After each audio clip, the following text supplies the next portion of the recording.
Buenas tardes. Gracias por estar aquí. Y nada, es un placer presentarles a nuestro conferenciante de hoy. Esta es una de las conferencias más interesantes, uno de los temas sin duda más bellos del ciclo, el de los ciclos pictóricos de los palacios madrileños. Y tenemos la suerte de tener a un especialista espléndido sobre esta materia, una gran figura de la historia del arte del siglo XIX en España, que es Carlos González Navarro, que es conservador en el Museo del Prado. Estudió en la Universidad Complutense de Madrid, continuó formándose en el extranjero y aquí. El extranjero quiero decir pues en París, en Nueva York y en lugares más exóticos, cercano Oriente. Y bueno, ha realizado multitud de investigaciones. Yo destacaría porque Carlos tiene, entre otras virtudes, aparte de que es extremadamente buen investigador, extremadamente cuidadoso en la investigación, escribe muy bien y en el reciente catálogo de Fortuny sus textos, a mi juicio, eran los mejor escritos de todo el catálogo. Pero bueno, ha trabajado mucho en el Museo del Prado sobre artistas de la colección del siglo XIX del museo, ha trabajado en diversos proyectos de catalogación de obras del siglo XIX en instituciones nacionales y extranjeras, está trabajando en el corpus de los dibujos de José de Madrazo, y desde hace años prepara el catálogo razonado de las pinturas de Eduardo Rosales, que es un pintor que, fallecido en 1873, es desde luego uno de los más destacados del periodo que nos ocupa. Más recientemente, en 2015, con Vincent Pomaret, fue el comisario de la exposición Ingres, que se celebró en el Museo del Prado. También en 2015 participó en un libro publicado por la Comunidad de Madrid sobre la pintura mural en la Comunidad de Madrid, donde realizó el capítulo del siglo XIX, magníficamente. Y en 2017 ha sido el comisario de una exposición en el Museo del Prado, La mirada del otro, escenarios para la diferencia. Y desde también 2017 es el editor científico de la revista de Patrimonio Nacional, Reales Sitios. Carlos, ya digo, es la persona obvia, la mejor posible para este tema, que es uno de los más bellos de estas conferencias, porque, claro, es del lujo que había en los palacios madrileños, es uno de los lujos más permanentes, porque la pintura, los cuadros, quiero decir, o los muebles de calidad, o desde luego las joyas, pues y ya no decir la gastronomía o la música, pues son evanescentes, pero los mármoles y los frescos pues suelen quedarse en los edificios, como el Palacio de Linares o como el de Santoña o como el Cerralbo, ¿no? No se quedan en los edificios cuando los edificios desaparecen, que espero que es uno de los temas sobre los que va a ser muy interesante la conferencia de Carlos, del doctor González Navarro, quiero decir, en los palacios desaparecidos, muy interesantes algunos, como el que fue de Portugalete o Duques de Bailén o el de Medinaceli, ¿no? Porque la pintura del XIX sufrió, claro, el destino de muchos de estos palacios, que fue la desaparición cuando se consideraban viejos y no antiguos, porque fue una pintura en gran medida despreciada. En este sentido hay una anécdota curiosa de la duquesa de Medinaceli, es decir, la segunda duquesa, la segunda esposa del abuelo del actual duque de Segorbe, que fue la que hizo tirar el palacio de Medinaceli de la plaza de Colón, y cuando al quitar unas telas que tapizaban uno de los gabinetes aparecieron unas pinturas murales del XIX, se cuenta que llamaron los obreros: señora duquesa, han aparecido unas pinturas que parecen de Goya. De Goya, que las piquen inmediatamente, porque claro, se estropeaba el negocio de la demolición del edificio. No podía ser de Goya, porque el palacio, nos va a contar Carlos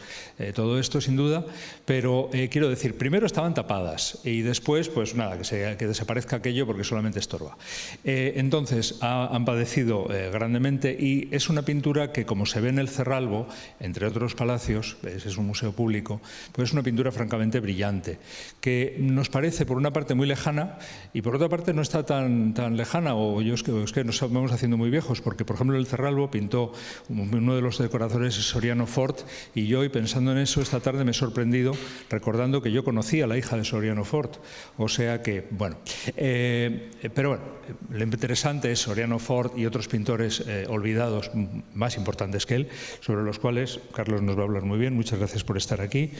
Y sin más, les cedo la palabra. Gracias. Muchas gracias por tu generosa presentación, que es desde luego fruto de la amistad, pero es bastante irreal. No crean nada de lo que han escuchado. Pero yo sí que quiero, desde luego, en primer lugar, antes de comenzar el paseo que vamos a hacer por los interiores de algunos de los palacios más importantes del siglo XIX madrileños, hacer una reflexión sobre la importancia de este ciclo, que desde luego es una idea brillante que ha sido abordada con absoluta precisión, tratando todos y cada uno de los temas necesarios para comprender la complejidad del asunto del que se está tratando, que no es otro que lo más importante que sucede en el campo de las artes durante la era, digamos, de la Restauración. El ciclo empieza en el año 50, nosotros vamos a empezar justo en la mitad del siglo XIX nuestra andadura, pero es importante entender que precisamente en estos momentos el hecho artístico no es algo tan reglamentado como lo había sido en el mundo académico inmediatamente anterior, y que precisamente esta idea de multidisciplinaridad con el que está concebida este ciclo nos permite comprender la importancia de un hecho que se mezcla directamente con la vida cotidiana de la alta sociedad de Madrid en estas fechas. Por lo tanto, hay que contemplar muchos aspectos distintos. Eso mismo sucede con las pinturas que vamos a ver a continuación. Las pinturas que decoraban estos palacios no son un mero escenario sin más. Tienen una intencionalidad política en muchos casos, en otros, desde luego, un sentido de autorretrato de las familias que las encargan, pero son desde luego pinturas cargadas de intencionalidad, y solo se comprenden en ese contexto social del que nos hablan el resto de las conferencias del curso. Por eso entiendo que ninguna de estas conferencias tiene sentido por sí sola, sino que es el resultado de todas ellas el que nos puede ofrecer un retrato más o menos fidedigno de qué cosa en concreto se está hablando al tratar de este mundo de sociabilidad, de arte, de cultura, de coleccionismo en los años finales del siglo XIX y en los primeros del siglo XX, que es desde luego un mundo particularmente olvidado. Empezamos un día como hoy, en el que la reina Isabel II cumpliría 188 años. No podemos sino empezar nuestro recorrido exactamente a sus pies. Me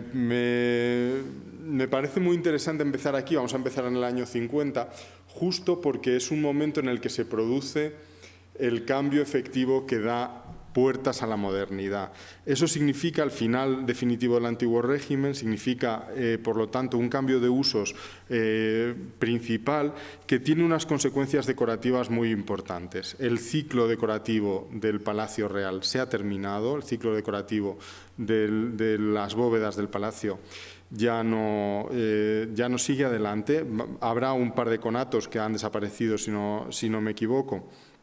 de decoración relacionadas con el nacimiento del príncipe de Asturias y con el nacimiento de la chata, pero en definitiva es un ciclo cerrado, y es a partir de ese momento, a partir de los años 50, cuando las decoraciones salen del palacio y comienzan a cobrar cierto interés en los distintos escenarios que rodean a la reina Isabel II y, por lo tanto, están empapados de un contenido político. El primero de esos escenarios, desde luego, es el Congreso de los Diputados.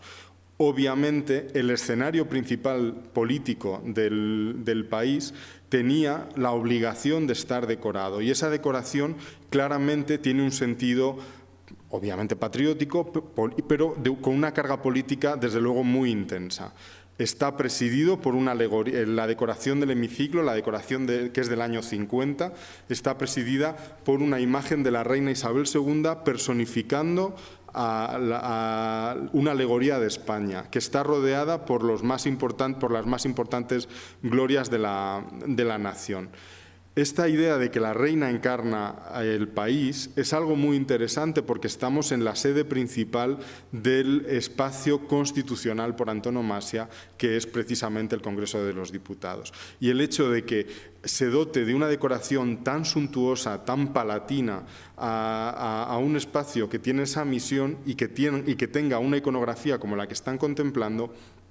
desde luego que tiene una clara y evidente lectura política que se complementa por una decoración desarrollada por el pintor Carlos Luis de Rivera con escenas de la historia del parlamentarismo y de la constitucionalidad en nuestro país desde los tiempos de los romanos, pasando por los visigodos, a lo largo de toda la Edad Media y la Edad Moderna, hasta llegar a la Pepa. Todas esas imágenes, no teman que no se las voy a proyectar todas, pero de lo que nos están hablando es de una idea de democratización de ese escenario. Y esa idea de democratización y de implicación política en una decoración que obviamente estaba obligada a ser así, es algo que nos resulta particularmente interesante, aparte de que tenga otras decoraciones, por las consecuencias que va a tener la fama y el furor que va a crear una decoración tan importante como esta. Aquí les pongo algunas otras imágenes, solamente para que se hagan una idea de qué aspecto tienen esas decoraciones, que están complementadas con una idea de representación de los distintos reinos, de las distintas provincias organizadas según los antiguos reinos, en las salitas adyacentes al hemiciclo. Otro de esos escenarios donde la reina es vista fuera de palacio, que es la clave de lectura de este conjunto que he seleccionado, donde la reina es vista fuera de palacio en ámbitos que tienen una categoría, digamos, similar políticamente a su presencia en el palacio, o de principal importancia, es el Paraninfo de la Universidad Central. La Universidad Central en ese momento es el espacio capital para la ciencia y el conocimiento de nuestro país, que era la clave del progreso, del programa político del liberalismo. El progreso es la palabra más importante y para ellos la educación es la clave principal. El único lugar donde se podían emitir tesis doctorales durante el reinado de Isabel II es en este Paraninfo de la Universidad Central. Solamente de aquí salían los doctores que en el siglo XIX, en la era isabelina, hubo. Y por lo tanto, su decoración, la decoración del Paraninfo, tiene un valor sustancial. Solamente están representadas todas las ramas del saber que competen a la universidad, colocadas en una asamblea en los lados laterales, cada una representa una facultad o un área amplia de conocimiento. A un lado, de los lados cortos, hay un retrato de Isabel II y en el otro lado corto hay un retrato de la reina Isabel la Católica, puestas en paralelo. Un paralelismo al que alude la pintura de historia, desde luego, ampliamente a lo largo del siglo XIX, pero que va a ser también frecuente, como vamos a ver a continuación, en las decoraciones palatinas, en las decoraciones privadas que se levantan en ese momento. Vamos a ver una en particular, pero que procede de este contexto de lo político. Esa idea de la reivindicación de la reina Isabel II como una virtuosa comparable a su bisabuela, la reina Isabel la Católica, está presente en estos conjuntos decorativos de manera repetitiva. Aquí ven el retrato de la reina Isabel II, algunas de las facultades más importantes. Otro de esos escenarios isabelinos que desde luego a nosotros nos importa tener ahora presentes, tener ahora en la cabeza, porque es el lugar de todos ellos, el lugar probablemente más parecido a uno de esos palacios privados que se construyen en la era isabelina, es el Teatro Real. Son los teatros a los que la reina acude con cierta frecuencia, el Teatro Real y el Teatro de la Zarzuela, que son a los que es más asidua. Las dos van a tener dos decoraciones importantísimas en su techo y dos decoraciones en el foyer, en el lugar de descanso que tienen ambas construcciones, porque son los espacios de encuentro tradicional de la reina con el resto de los asistentes a las funciones del teatro. La reina tiene su propio palco, por supuesto, pero es frecuente que en las crónicas de los periódicos de la época aparezcan a menudo los encuentros que la reina ha tenido en el teatro con políticos o personajes de relevancia, muchas veces con los propios intérpretes de las obras que ha acudido a ver, en fin, la casuística es muy variada, pero ese escenario es importante porque es un lugar donde la reina permanece en público y por lo tanto suele recibir decoraciones, en el caso tanto del Teatro Real como del Teatro de la Zarzuela, decoraciones que son fundamentalmente alegorías de España. A ello hay que sumar la decoración de los techos en las que, como sucede en el Teatro Real, son normalmente alusiones a los géneros de los que tratan las funciones de cada uno de los teatros. En ese sentido es muy singular, en el caso del Teatro Real, la elección del artista que se ocupó de la decoración de su techo principal, que no es otro que Eugenio Lucas, un artista absolutamente desconocido, del que hablaremos también al final de esta charla, al menos de su hijo, pero que tiene la selección del artista está tomada directamente desde el Palacio Real de Madrid. Es un artista que aparece de la nada, es un artista del que no hay rastro en la formación de su formación académica. Sabemos que no fue alumno de la Academia de San Fernando, que había nacido en Madrid, pero no sabemos mucho de los primeros años de su vida, y lo que sí sabemos es que aparece en la escena madrileña protegido por el rey Francisco y después de haber hecho algunas pinturas por encargo del rey Francisco, parece que se entromete en el programa de decoración y sugiere la participación de Eugenio Lucas para que se ocupe de un trabajo que francamente debió de quedarle bastante grande a tenor de los bocetos preparatorios. El techo, como saben, se destruyó poco después, pero los bocetos preparatorios para cada una de esas pinturas se conservan a muy poquitos metros de donde estamos ahora, aquí en el Museo Lázaro Galdiano, y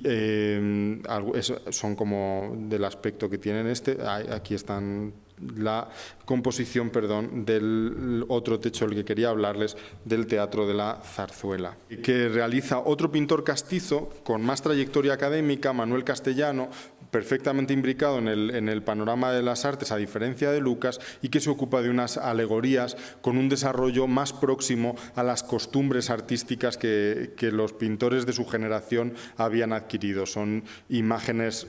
mucho más documentadas, los personajes están mucho más caracterizados, no recurre a unas alegorías ciegas como veíamos en el caso de los bocetos de Lucas, sino que están nutridas de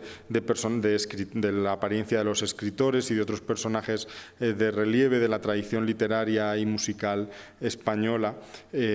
más directamente relacionadas con el mundo de la zarzuela.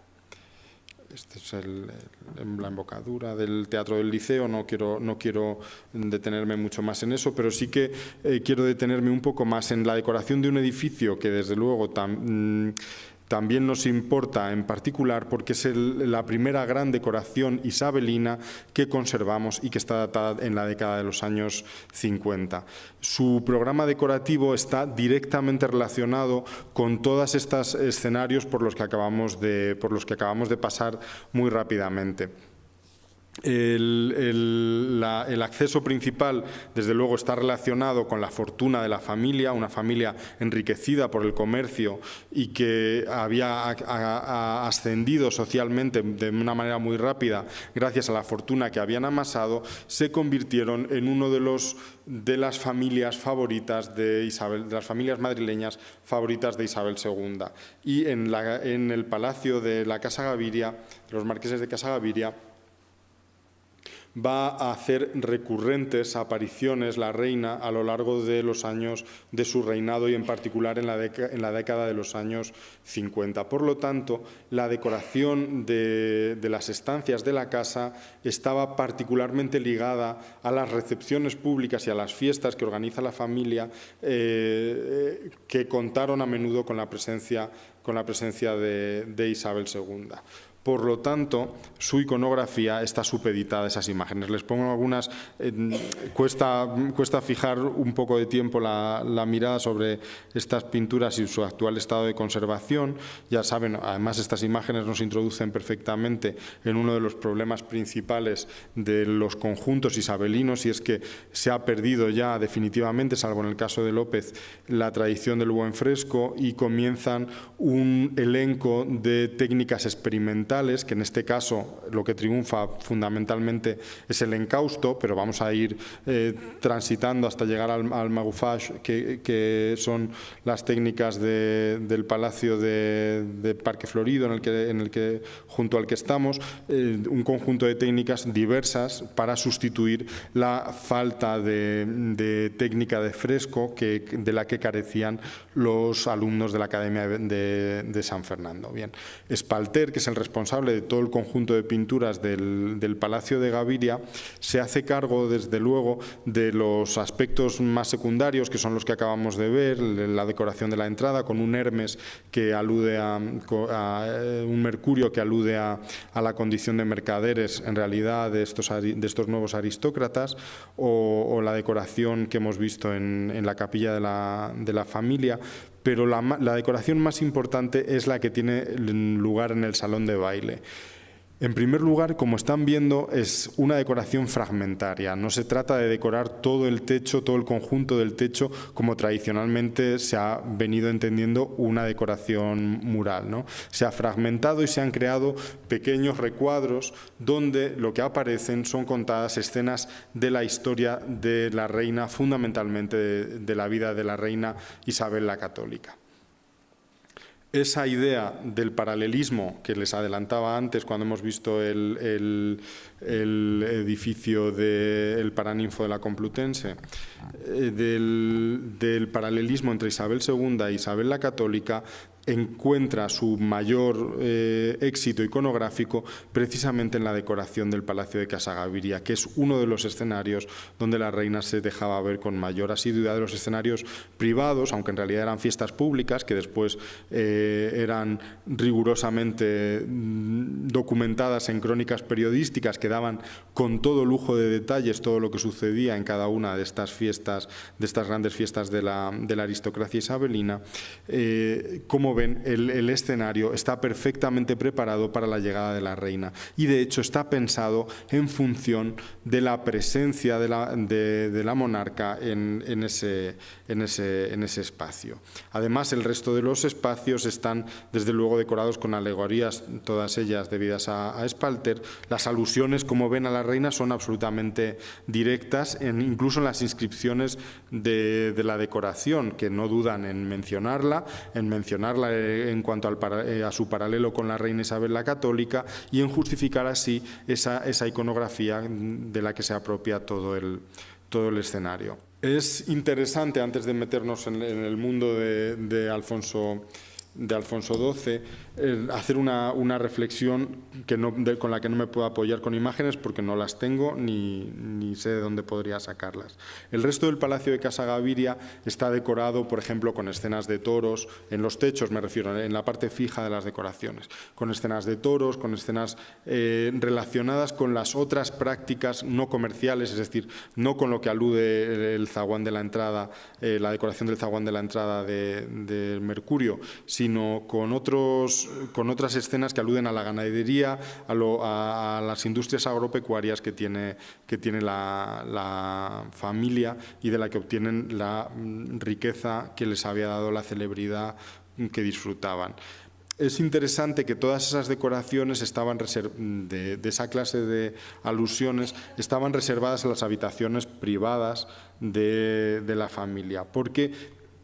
en realidad esta decoración es una decoración pública, insisto, equivalente a las otras que hemos estado viendo. Quiero decirles esto porque lo que vamos a ver a continuación, el recorrido por mi intención al hacerles ver las siguientes pinturas alfonsinas, es precisamente tratar de convencerles de que no se tratan de pintura frívola, tal y como seguramente muchos de ustedes tengan en la cabeza al pensar en las decoraciones alfonsinas, sino que es una pintura que tiene directamente una lectura política, tal y como sucedía en la era isabelina. Igual que para esta decoración de Casa Gaviria no hay muchas otras decoraciones isabelinas conservadas que podamos ver. Casi todas las que conocemos, al menos las más importantes, de casas particulares y de palacios isabelinos, las conocemos solamente por descripciones o por documentos de contratos, pero no conocemos muchas imágenes y desde luego ningún palacio como el Palacio de Casa Gaviria, a pesar del lamentable estado de conservación en el que se encuentra. Sin embargo, sí que es la semilla perfecta para comprender en realidad la subrayada militancia política con la que están ideadas muchos de los escenarios que vamos a ver a continuación. No digo todos, pero desde luego muchos. La aristocracia madrileña fue responsable de la resistencia directa hacia la figura de Amadeo y de la Primera República. Y les quiero recordar, aunque solamente sea mencionarla, la Revolución de las Mantillas como uno de los elementos más clarificadores de esa militancia verdadera de la aristocracia en favor del retorno de los Borbones a su palacio de Madrid. Les digo esto porque en realidad el conjunto de grandes decoraciones importantes por las que vamos a pasear a continuación, todas, al comentarse en la prensa, se refieren a un estilo a la resurrección de un estilo francés, rococó o tardobarroco francés, con un sentido de recuperación de la idea de los Borbones como una estirpe francesa. Y eso se hace siempre en una clave política, es decir, todas estas reedificaciones alfonsinas están mirando a los Borbones de Francia con un sentido de reivindicación del origen de la estirpe borbónica española como la estirpe genuina que debe estar en el trono frente a la opción de Amadeo o al resto de las opciones, algunas tan afrancesadas como el propio Montpensier. Quiero decir que por eso mismo se mira al barroco dieciochesco como una fuente predilecta de origen de la inspiración tanto de las construcciones arquitectónicas, como es el caso que estamos viendo en la pantalla, que es el Palacio de los Duques de Portugalete, los Marqueses de Portugalete, como el resto de los conjuntos y el resto de las decoraciones interiores y sobre todo del interiorismo, aunque no contenga pintura. La idea de las boiseries doradas, pintadas de rosa, de blanco, que van a ser la decoración predominante en los años alfonsinos en los interiores madrileños, tiene no una razón frívola o de pura moda, sino una lectura que no hay que olvidar, que es claramente política. Bien, dicho esto, el primero y el más importante de todos los palacios alfonsinos del que tenemos noticia ya no existe. Es este Palacio de los Duques de Bailén, levantado en la década de los años 70 por un arquitecto francés y decorado con verdadera profusión de detalles hasta el más mínimo detalle por sus ocupantes, los marqueses de Portugalete. Era el sobrino nieto del duque de Bailén, de un personaje protagonista en la Guerra de la Independencia española, que cede vivo uno de sus títulos a su sobrino nieto, para que con él se adorne en la vida social. Y a partir de ese momento comienza desde luego a cobrar un protagonismo extraordinario en la prensa, más allá de su relevancia política, en la prensa, sobre todo por su destacada protección a los artistas contemporáneos. La colección de los los luego duques de Bailén, entonces marqueses de Portugalete, va a ser una colección estrictamente de artistas vivos, de artistas contemporáneos, con los que establecen normalmente relaciones fluidas, con relaciones directas, y a muchos de los cuales les hacen formar parte de la nómina de grandes decoradores que se van a implicar en el conjunto de las pinturas de su vivienda. De nuevo, la mayoría de los espacios los conocemos por descripciones, no han quedado imágenes de la mayor parte de las pinturas decorativas que tuvo dentro el Palacio de Portugalete, pero sabemos que las habitaciones que estaban decoradas eran fundamentalmente las habitaciones de uso de los marqueses, sus dormitorios y su cuarto de baño, que era un cuarto de baño además modernísimo en el que no se ahorran. Imagino que esto les hablarán otras personas, pero desde luego en la parte de la pintura llaman a un decorador italiano, que en realidad no es un pintor entendido como un pintor de los que nosotros estamos hablando, sino un decorador, un pintor de decoraciones, que les hace una especie de recreación de frescos pompeyanos en el cuarto de baño. Hay otras estancias de la casa que también reciben esa clase de decoraciones pintadas, pero para el espacio fundamental, que es el salón de baile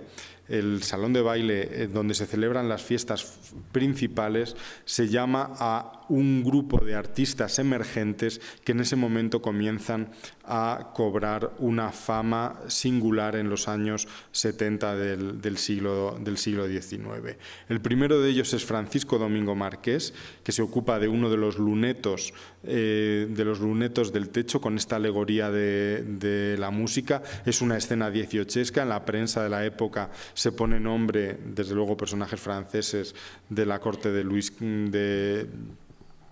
XVI, todos ellos presuntamente identificados. Es una escena musical galante en la que, como ven, el artista nos está utilizando para una decoración un lenguaje que es absolutamente pictórico. Fíjense cómo está ejecutada la alfombra, por ejemplo, cómo están resueltas las telas de las faldas, para entender que está empleando el mismo tipo de técnica de pintura que se emplea en una pintura de tablotán en ese momento, en las pequeñas pinturas comerciales que se hacen para que estén colgadas normalmente sobre los muros. Estamos hablando de un uso lujoso de la pintura, porque lo que ha hecho el Marqués de Portugalete ha sido encargar una gran pintura de caballete. Es de hecho un lienzo, es un lienzo con un caballete con un bastidor que tiene esta forma de medio punto y que ha salido por el comercio. Quizá alguno de ustedes lo haya podido ver, y en el que se reflejan escenas galantes, que son las mismas escenas galantes de moda entre esta clase de clientela. La otra escena es una obra de Emilio Sala, en el que también se está presentando al rey precisamente a una de sus amantes. Esa idea de cortesanía dieciochesca, o en este caso de finales del siglo XVII, en el que desde luego todo eso encaja en el ambiente, en el resto de la decoración de muebles y de las decoraciones en las que hay en las paredes, que encaja perfectamente con esa iconografía o con la iconografía de la pintura. Pero lo más interesante que sucede en ese escenario es algo que nos debe hacer reflexionar, porque tanto Domingo como Sala son dos admiradores del responsable del techo, que no se ve, por desgracia, en ninguna de las imágenes que yo conozco de los interiores del Palacio de Portugalete, pero que es la obra más importante aquí en todo el palacio, que es la decoración realizada por Eduardo Rosales, uno de los maestros absolutos de la pintura española del siglo XIX. En ese momento, quizá el artista más reputado, junto con Fortuny, en esa cronología, y que se dedica a realizar durante todo un verano. Hay una correspondencia interminable del artista explicando todos y cada uno de los pormenores de todo lo que sucede durante los meses que está pintando este techo. Un artista que ya había sido galardonado por el testamento de Isabel la Católica y que había presentado y había vivido todo el escándalo que supone la muerte de Lucrecia, es decir, el artista académico más importante que hay en ese momento, cuyos dos discípulos principales, que ya son artistas importantes, trabajan de manera subsidiaria en los dos lunetos que hemos visto, se ocupan de decorar el techo principal para ese palacio. Es algo verdaderamente significativo, porque no es lo común y no ha sido lo común en las generaciones anteriores de decoraciones privadas que se emplee a un artista de esa categoría para un trabajo que se supone que es categóricamente inferior. Por desgracia, el techo ha desaparecido, no conocemos una imagen ni siquiera de la pintura terminada. Conocemos el proceso, gracias a la correspondencia, el proceso compositivo que Rosales prolonga durante mucho tiempo porque no se decide, y conocemos el boceto final, el boceto más parecido al aspecto que tuvo que debió tener el techo, gracias a esta fotografía de Laurent, que nos revela la apariencia que debió tener definitivamente esa pintura. Pero desde luego nos está introduciendo la importancia que tienen las pinturas decorativas para esa nueva generación de mecenas que se deciden a pagar y a implicar a artistas tan importantes como Rosales o como sus discípulos, pero también la importancia que tienen para estos pintores la pintura monumental. Como saben, Rosales muere muy joven, muy poco después, de hecho muere cuando todavía no ha terminado de satisfacer todos los encargos que le había hecho el marqués de Portugalete. Y una de las últimas cartas que escribe se la escribe precisamente a Portugalete, pidiéndole que se ocupe de que su familia no pase mucha hambre, porque él ya conoce que va a morir, y aunque su familia no lo sabe, escribe varias cartas suplicando ayuda a varias personas bien situadas. Una la recibe el marqués de Portugalete, que se ocupará de algún modo de atender a la viuda y a la huérfana de Rosales muy poco tiempo después. Pero esa relación es una relación que Rosales acepta porque le interesa artísticamente, y es que justo en las necrológicas, pero sobre todo en los discursos en la academia inmediatamente posteriores, en los que se habla muy a menudo de Rosales y de esos lugares comunes entre Rosales y Fortuny, es un lugar común de la restauración, la comparación de los dos artistas. La razón por la que se considera que Rosales tiene muchísimo más mérito que Fortuny es obviamente por su dedicación a la pintura decorativa, porque le compara, el hecho de la dedicación a esta clase de pinturas le compara con Miguel Ángel. Le hace ver que Rosales, a diferencia del catalán, se había dedicado a la pintura monumental tal y como lo había hecho el propio Miguel Ángel, y que ese carácter de monumentalidad de su pintura es algo que le pone por delante porque tiene, dice Sans Cabot, que es el que pronuncia el discurso en la Academia, en su discurso de ingreso en la Academia de San Fernando, porque convierte la pintura en un arte viril. La pintura mural es cosa de hombres y, por lo tanto, es una cosa particularmente importante. Creo que desde la óptica del siglo XX, comprender la pintura decorativa justo de la era de la Restauración como un acto de pintura viril es algo que podríamos discutir ampliamente, y desde luego entrar en esta clase de disquisiciones sobre si unas pinturas u otras son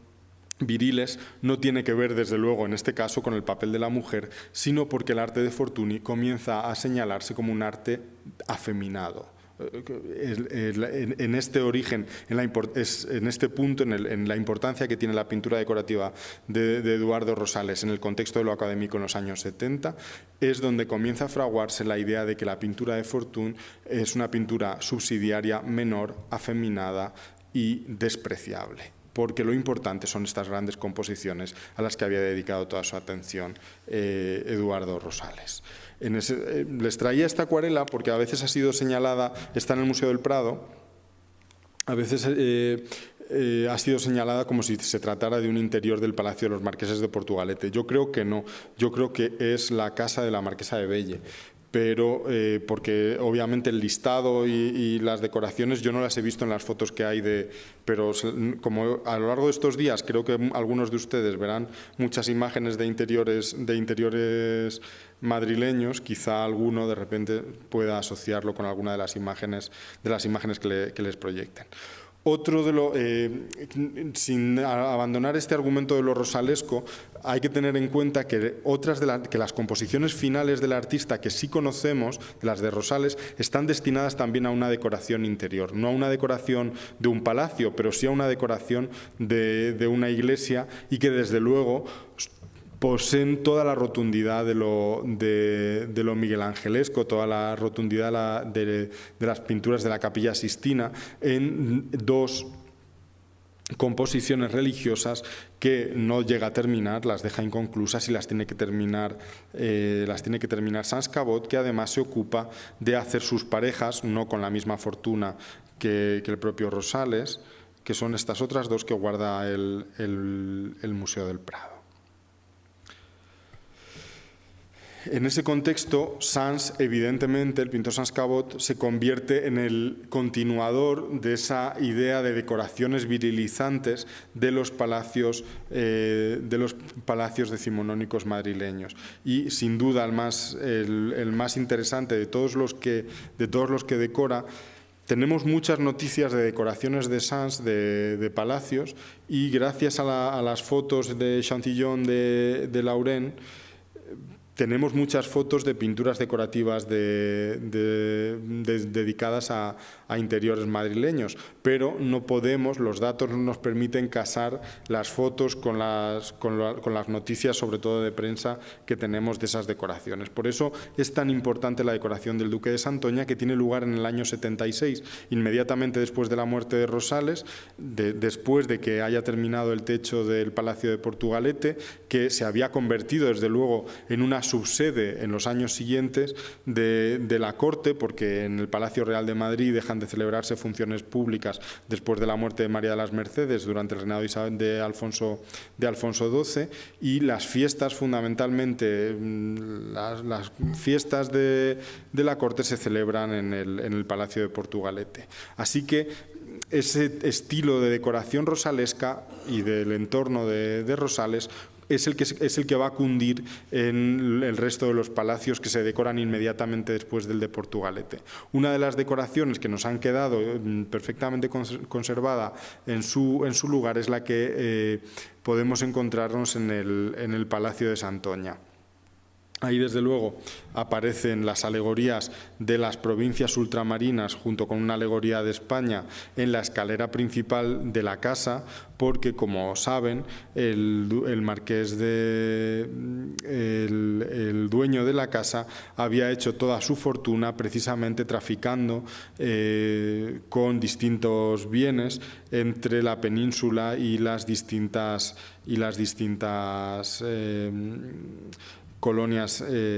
posesiones ultramarinas españolas. Así que todas ellas aparecen representadas en el vano de la escalera. Aquí ven la alegoría de España. Y Manuel Domínguez se incorpora o comienza a incorporarse en la nómina, en principio, de este conjunto de decoradores emergentes, todos ellos seguidores de Rosales, con esta alegoría del Renacimiento que decora la habitación a la que da acceso la escalera. Estos interiores, como ven, la pintura en realidad es lo menos importante en muchos de ellos, ¿no? Porque la decoración en realidad excede lo que es puramente pictórico. Pero en algunos casos, como en el de este boudoir,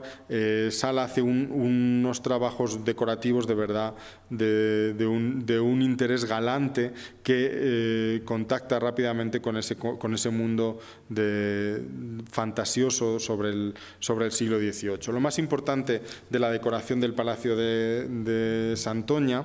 es su techo principal, donde se entiende que lo que hay que representar es una alegoría del título del Duque de Santoña, que es al fin y al cabo lo que representa Sans en el salón principal de ese edificio. Este es el boceto, hoy no conocemos su paradero, pero aquí lo ven a través de una fotografía de Laurent,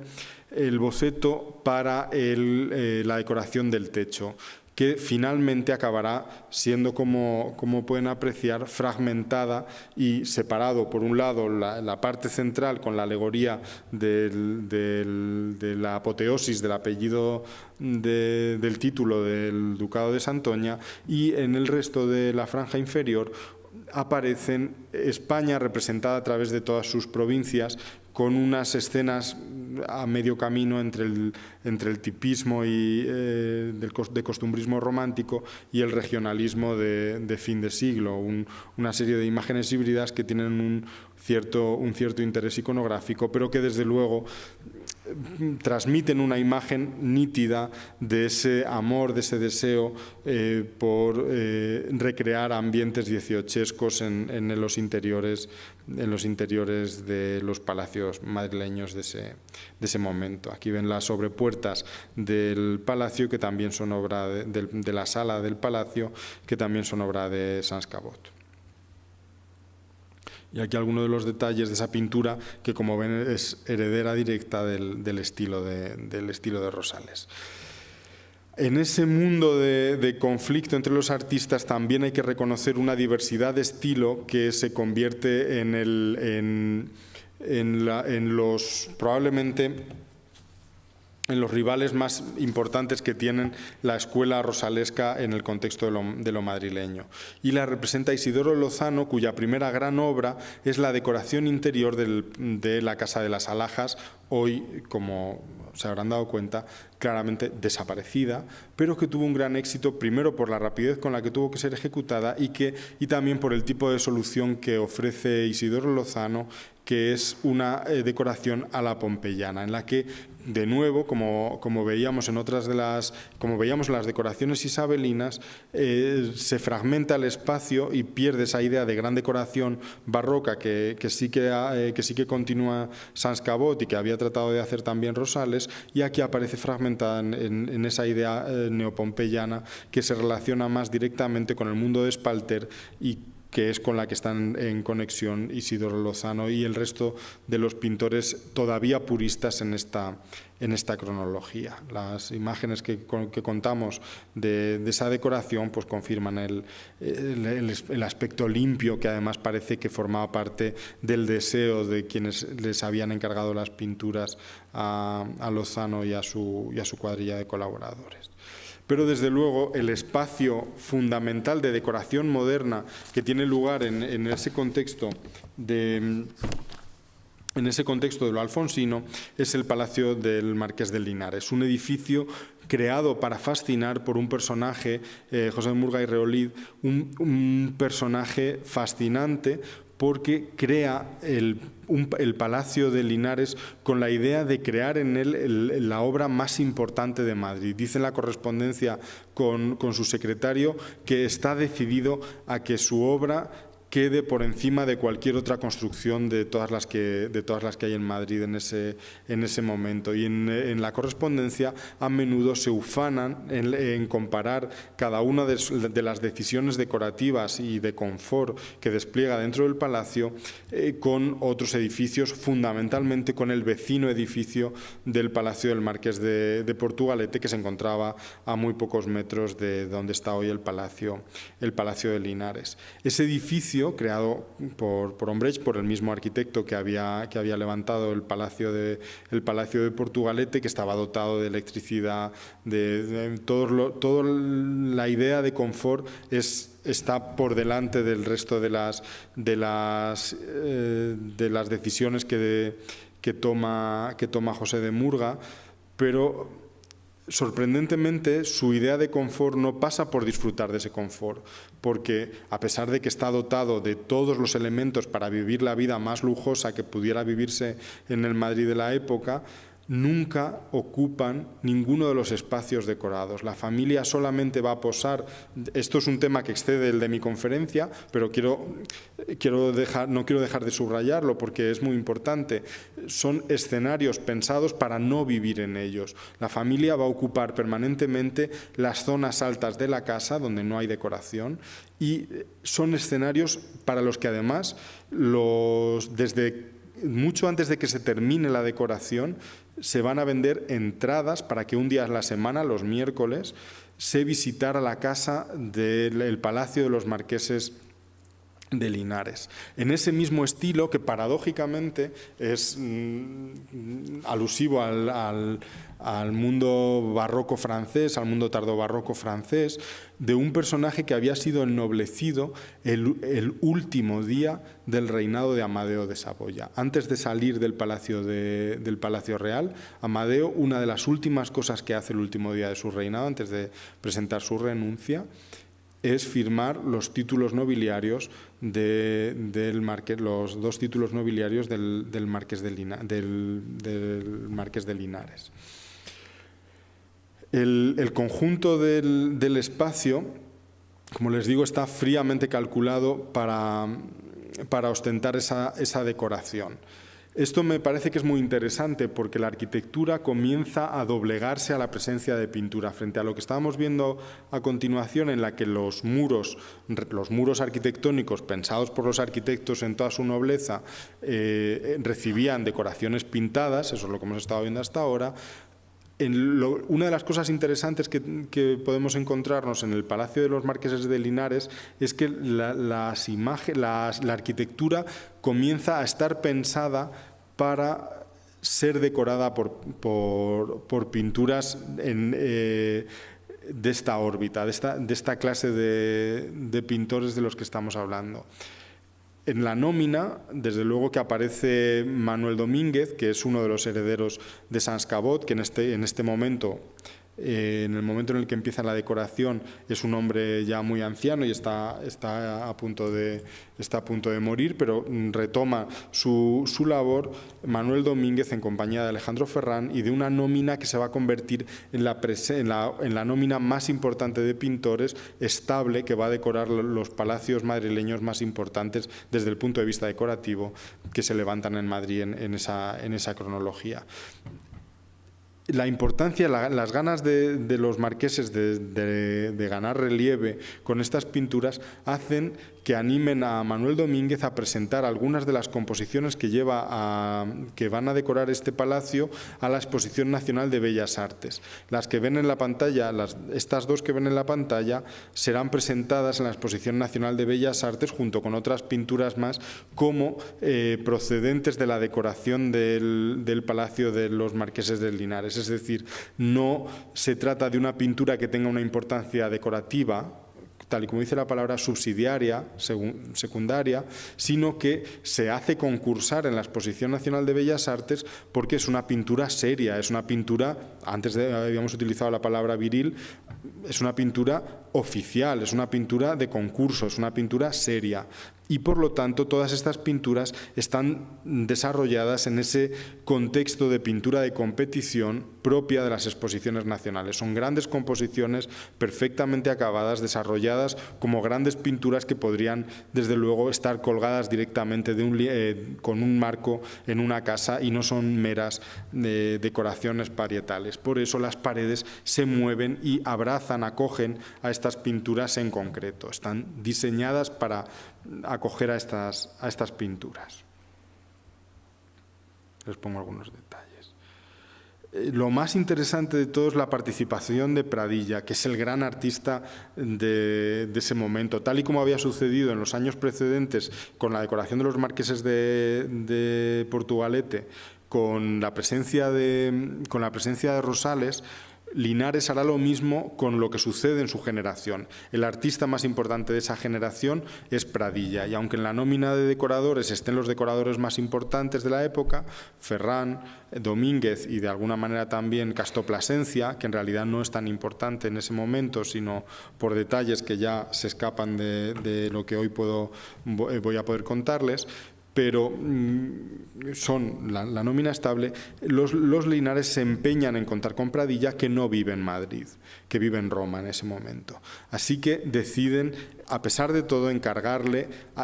le hacen venir para que, de hecho, le proveen de un estudio en Madrid, le hacen venir y le obligan a que pinte algunas de las pinturas de las composiciones decorativas que van a ir al Palacio de Linares, que las pinte en la corte. Y otras más que irá remitiendo a su vuelta desde Roma para ir completando los distintos aspectos de los encargos que había recibido. El encargo fundamental es el del salón principal, que es el autor del techo, desde luego, y de los medios puntos que hay en torno a la decoración del techo, y que desde luego también tienen una importancia artística superlativa. Se ocupan, desde luego, también de la decoración de la capilla. En este caso es Alejandro Ferrán el responsable de la representación de las pinturas. También Pradilla se ocupa de dos retratos que los traigo, aunque estamos hablando de pinturas decorativas, el género del retrato en este caso encaja bien en la idea de pintura decorativa. y también en la importancia que se da a las pinturas decorativas por el destino perfectamente calculado, perfectamente encajado e encastrado en las paredes en una sala, pero sobre todo porque se trata de una recuperación de 2 cuadros que habían desaparecido hasta hace relativamente poco y que se recuperaron después de una serie de vicisitudes que darían para una novela de misterio en la que desde luego hay aparentemente un robo, una especie como de posesión ilegal. Después las pinturas son de la propiedad, desiste de poseerlas y las abandona a su suerte en un aeropuerto. Hay un juicio, nadie se presenta a recogerlas, la policía se hace con ellas, decide la policía que lo mejor es que acaben en el Prado se les da un número, el Prado decide depositarlas en el museo en la Casa de América, en su lugar original, que es obviamente el lugar para el que están pensadas, y a partir de ese momento reaparece el primer propietario y comienza una vez más un ciclo legal de reclamación de la propiedad desde el principio. Dicho de manera muy resumida, pero estas pinturas son bastante claras de la suntuosidad, son bastante nítidas, dejan con nitidez el deseo de suntuosidad que había guiado a los marqueses de Linares a la hora de planearlas, como la imagen emblemática de ellos mismos en el interior de una casa en la que vivían, pero cuyas habitaciones fundamentales, sus grandes habitaciones mejor decoradas, nunca habían ocupado. Además están destinadas a un salón en el que han dejado vacíos los vanos de los siguientes sucesores en el título, a pesar de que, como saben, los marqueses de Linares nunca tuvieron descendientes directos por razones que son popularmente conocidas. Pero aún así, en ese conjunto han dejado claramente la impronta de un estilo bastante peculiar que ha sido desde luego inmortalizado perfectamente en una película que no quiero dejar de recomendarles, Patrimonio Nacional, una obra maestra de Berlanga, en la que los últimos herederos del título viven en el Palacio de los Marqueses de Linares, y podemos ver el estado de decrepitud en el que está el palacio justo antes de la magnífica acometida de restauración de todos los aspectos del palacio, justo a principios de los años 90, todavía en los años 80, la película me parece que es del 83, se ve el estado de decrepitud extrema en el que viven, no solo la propia decrepitud de los personajes que crea Berlanga, sino también la propia decrepitud del palacio, polvoriento, roto, sucio, abandonado, pero en uso, en realidad, con el que se había mantenido, en cierto modo, el espíritu de verdad genuino con el que lo habían creado los propios marqueses de Portugalete, en esa actitud de no ocupar esos escenarios que están pensados, no sabemos para qué finalidad, pero no desde luego para la de la vida cotidiana. Las pinturas, como ven, son todas ellas suntuosísimas, pensadas desde luego para marcos más que dorados, que rápidamente se asocian con la decoración de San Francisco el Grande. La voy a pasar muy rápido, solamente para que la tengan en la cabeza, la decoración de la Basílica de San Francisco el Grande, porque durante los años en los que la decoración de San Francisco el Grande está en activo, no paran de recriminarse los enormes gastos que supone para la obra pía de los Santos Lugares esta decoración, y entre otras cosas se dice que es como el boudoir de una marquesa gigante, ¿no? O sea, una de las categorizaciones que hace la prensa de la época en algunos artículos dirigidos, o escritos, entre otros, por funcionarios del propio Ministerio de Asuntos del Ministerio de Estado, como José El Duayen, que es uno de los más críticos con esa decoración, y que desde luego dedica frases como esas, precisamente porque es la misma cuadrilla que había decorado el Palacio de los Marqueses de Linares la que se va a ocupar de hacer la decoración del templo de San Francisco el Grande en un estilo que es absolutamente equivalente al salvo por los argumentos sagrados, equivalente a las decoraciones del propio del propio palacete. Les paso rápido las imágenes para ver cómo es absolutamente comunicante ese estilo por los trabajos que había realizado la misma cuadrilla, como la decoración que hacen en el Palacio de los Marqueses del Pazo de la Merced, que realizada por Domínguez y por Ferrán. Como ven, en sus salones nos encontramos una réplica de las decoraciones que podían verse en el palacete de los Marqueses de Linares. De hecho, no sé si son capaces de apreciarlo, sería digno de premio, pero a ver si con esto se puede señalar. Aquí, en esta imagen que aparece reflejada en el espejo, la escena tiene lugar en el jardín del Palacio de los Marqueses de Linares. Quiero decir que el Palacio de los Marqueses de Linares se ha convertido en el referente decorativo más importante de ese momento, y los propios artistas, los propios decoradores lo mencionan como el escenario perfecto para ambientar las siguientes decoraciones. No me voy a detener en la decoración de esto porque pensaba haber llegado con más tiempo a estos conjuntos.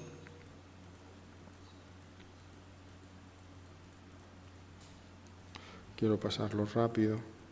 Pues son conjuntos públicos en los que en realidad lo que estamos viendo es como ese estilo unitario que representa la cuadrilla que se ocupa en Linares, que se va a ocupar de muchos encargos más, de los que no nos ha quedado testimonio visual, y que se ocupan de cosas tan insólitas y tan bizarras y tan inexplicables como la decoración de un palacete que es como si una nave espacial lo hubiera arrancado de la Castellana y lo hubiera llevado a El Pito, que es una pedanía de Cudillero en Asturias, que es el Palacio de los Selgas, y que tiene todas las características de un palacio de la Restauración, cuando lo común es que en las provincias actúen otras cuadrillas artísticas que son las importantes en cada una de las provincias. Allí se llevan a trabajar a los mismos artistas que habían estado activos decorando el Palacio de Linares para que decoren en el mismo tono que se hacía en todos los sentidos las decoraciones de los palacetes de ese contexto cultural, que se decore también la casa de campo de esta importante familia asturiana. Bueno, pues frente a esa hegemonía estilística comienza a final de siglo a abrirse un abanico mucho más amplio de tendencias artísticas en los que caben artistas como Mélida o como otros más, que van a introducir estilos diferentes. Por eso quería enseñarles como, bueno, pues el Salón Montano, por ejemplo, que también tiene esas decoraciones, que hoy ya no sé si está destruido. Hasta hace poco era una tienda de muebles en el centro de Madrid, que tiene, en fin, pues esta clase de decoraciones, o como sucede en La Bolsa, en el que Luis Taberner hace un tipo de decoraciones en las que ese estilo, tomado desde luego directamente emparentado con la tradición de Domínguez y de Sánchez, de Domínguez y de Ferrán, se mezcla con estas otras nuevas tendencias en muchas de las decoraciones de sus techos, como, en fin. Así se justifica la diversidad y la aparición de un tipo de escenarios de decoración como la que tiene el Palacio del Marqués de Cerralbo, que no está directamente, es excepcional en el sentido de que no está hecha al dictado de lo que se había hecho en el Palacio de Linares, sino que toma por su cuenta, también por la relación tan directa que tiene el Marqués de Cerralbo con los artistas a los que les encarga la decoración de su casa, que son protegidos suyos, que viven más o menos a sus expensas y que de hecho los ha protegido para que se eduquen y se formen convenientemente, y que al fin y al cabo se convierten en personajes muy defendidos por el aristócrata, y que van a tener la suficiente libertad como para comportarse artísticamente tal y como ellos deseen. El más interesante de todos los decoradores que participan en el conjunto del Palacio del Marqués de Cerralbo es Máximo Juderías, que va a desarrollar un estilo personal muy reconocible, muy sensual, cargado absolutamente de una gestualidad que está siempre al límite de lo correcto, de lo adecuado. Las imágenes que crea en este palacio están en el límite del buen gusto para la época. En ese sentido, les pongo algunos detalles para que se hagan cargo de cómo es el estilo de este artista, que, como les digo, está siempre justo en el límite y que contrasta en cierto modo con la amabilidad de Soriano Ford, el otro de los decoradores, que, como están viendo en este tipo de decoraciones,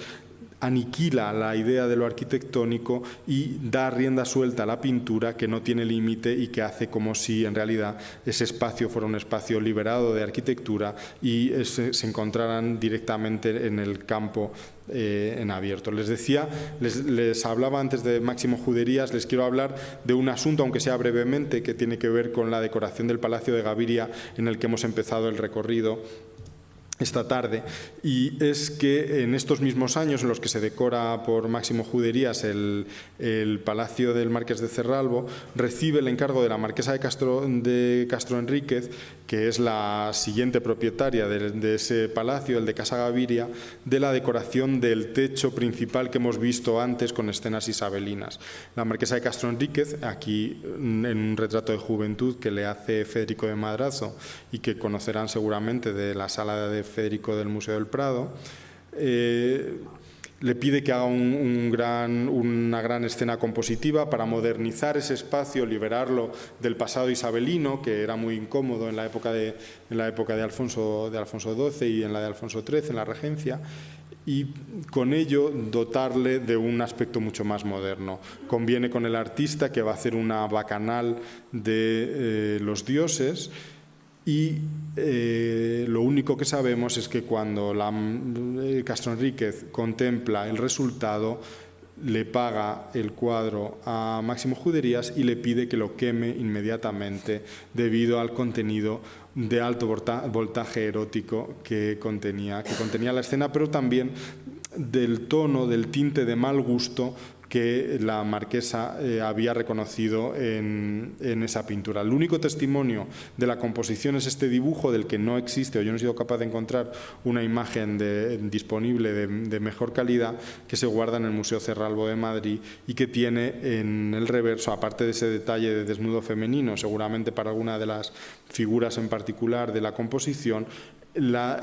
anotación a mano del pintor de que se trata del único testimonio que queda visible del palacio, de la decoración que le habían encargado la Castro Enríquez. Un personaje, por otro lado, no me quiero extender mucho porque supongo que ya habrá quien hable de la vida social, verdaderamente protagonista de los últimos años del reinado, de los últimos años del siglo XIX, entre otras cosas porque, como no puede ser madre, adopta una niña que finalmente se escapa. No sé si conocen la historia porque saltó a la prensa hace relativamente pocos años de que alguien la recordaba. La niña se escapa y denuncia por malos tratos a la Castro Enríquez, que por lo visto la tenía prácticamente como una miembro más del servicio de la casa.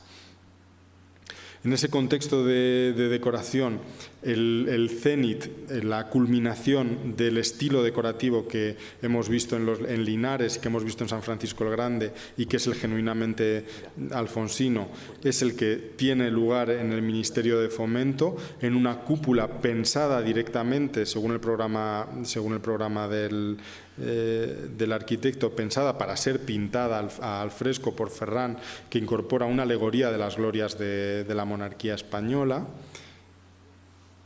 rodeada de todas las ciencias, esa gran escalera monumental, y con una serie de decoraciones en lunetos realizada por Manuel Domínguez, además de las decoraciones de los despachos del ministro y de los responsables adyacentes.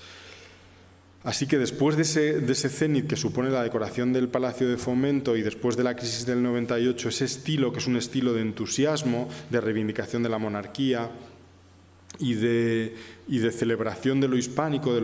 lo español, en el 98, junto con la aparición de la crisis del 98, desaparece por completo ese estilo que hemos estado viendo hasta ahora y comienza a diversificarse en una multitud de imágenes diferentes y de estilos diferentes que estaban latentes. Por eso les enseñaba, aunque era rápidamente, los otros estilos decorativos que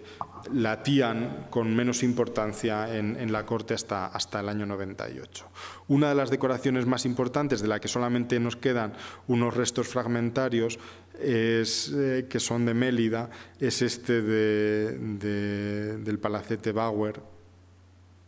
que como ven pues dicen bastante poco, pero es lo único que queda. Ya del siglo XX, de los primeros años del siglo XX, en torno al año 5 y 6, estas son ligeramente anteriores, son las decoraciones del Palacio de la Chata en Quintana. Esta es una foto original de cómo estaba la sala. Aquí la ven cómo se encuentra hoy, con una decoración pictórica, desde luego muy importante, debida a Garnelo, que representa una recepción apoteósica de los reyes católicos. Imagínenselos aquí acompañados de su nieto, el César Carlos. Y que desde luego concuerda perfectamente con la pintura posterior a la que, con cierta melancolía por el imperio, que es una pintura que va a tener una importancia absolutamente menor en el contexto de la pintura española de las primeras décadas del siglo XX, de melancolía por lo imperial después de la crisis del 98. Les traigo para que lo asocien esta imagen de Pradilla, de un cuadro maravilloso que guarda en sus almacenes el Museo del Prado. En ese mismo palacio también de repente aparecen imágenes como esta, que es la que decora el techo de la entrada del palacio, que son desde luego, junto con el del zaguán, que es lo que acabamos de ver, donde están los acentos pictóricos. Hay más decoraciones pictóricas en el Palacio de la Infanta Isabel, en esa cronología, pero nos importan bastante poco porque no tienen en realidad mucha salsa. Pero esta me interesa muchísimo. Esta es la parte, se lo voy a proyectar en dos partes porque no tengo una imagen completa del mismo, en la que aparece, como habrán reconocido, el brazo de San Gil del Palacio Real de Madrid, rodeado en una especie como de vista suburbana, no sé cómo caracterizarla, esa imagen, rodeada de algunos personajes que personifican todas y cada una de las provincias españolas. En el otro lado, de la misma vista, es una sola imagen, aunque yo no tengo muchas artes para habérselo proyectado de otra manera mejor. La vista que vemos al lado, como ven, o sea, bajo el mismo cielo, lo que se ve al otro lado es la puerta del Museo del Prado. Les he traído el relieve que hay en la sobrepuerta del museo para que reconozcan cómo está Cronos y esta figura de una matrona romana son exactamente estas dos. Quiero decir que no hay ninguna duda de que se trata del frontón de la fachada principal del Museo del Prado, acompañada de otras personificaciones de las provincias españolas que ya habían ido apareciendo de otro modo en las decoraciones celebrativas, y que justo en esta decoración, aunque es posterior a la del año 90, al año 98, todavía se conservan precisamente por el programa patriótico y absolutamente nacionalista que la Chata va a defender en la decoración de su palacio madrileño. Y por último es donde empezamos, donde nos encontramos, terminamos donde nos encontramos, la decoración del palacio del Parque Florido, de la marquesa de la señora Paula Florido, con un conjunto de 13 pinturas encargadas, 13 ni más ni menos, encargadas al hijo de Eugenio Lucas. Antes lo veíamos en las primeras imágenes isabelinas. Un artista, desde luego, que dejó en esos 13 lienzos lo más importante, iba a decir lo mejor, pero me parece cínico, lo más importante que realizó a lo largo de toda su trayectoria. Es un artista que vivió básicamente el nombre de su padre, firmando legítimamente con el mismo apellido que llevaba su padre y con su mismo nombre, porque también lo compartían, imitando el estilo goyesco de este hombre, y que lo lleva a cabo también a las decoraciones pintadas de los 13 techos que pinta para Lázaro Galdiano. Son todo imágenes que iconográficamente aluden a las glorias del pasado y que tienen, desde luego, que tienen o sea, que contemplan o que son espejo del gusto de la época, que necesita esa suntuosidad colorida, brillante, llena o plena de celajes y de reflejos multicolores, que desde luego eran amortiguados por la escasa luz que recibían en su época. En fin. Y con estas imágenes les dejo para si tienen alguna pregunta o quieren hacer algún comentario de lo que hemos estado viendo. Muchas gracias.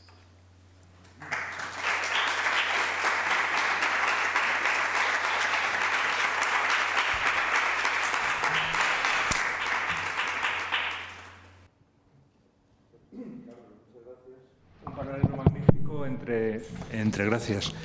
Esta relación entre los palacios particulares y la gran obra pública que se hace en este momento. Muchas gracias, porque esa relación se nos suele pasar por alto. ¿Alguna pregunta?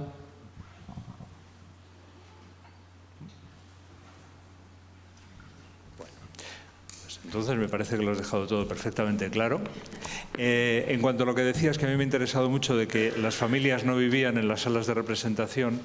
hay una novela que es casi un panfleto contra la aristocracia, o mejor dicho, la clase adinerada madrileña del momento, que es La espuma, de Armando Palacio Valdés, donde se describe una fiesta en casa del malo de la novela, que es el duque de Requena,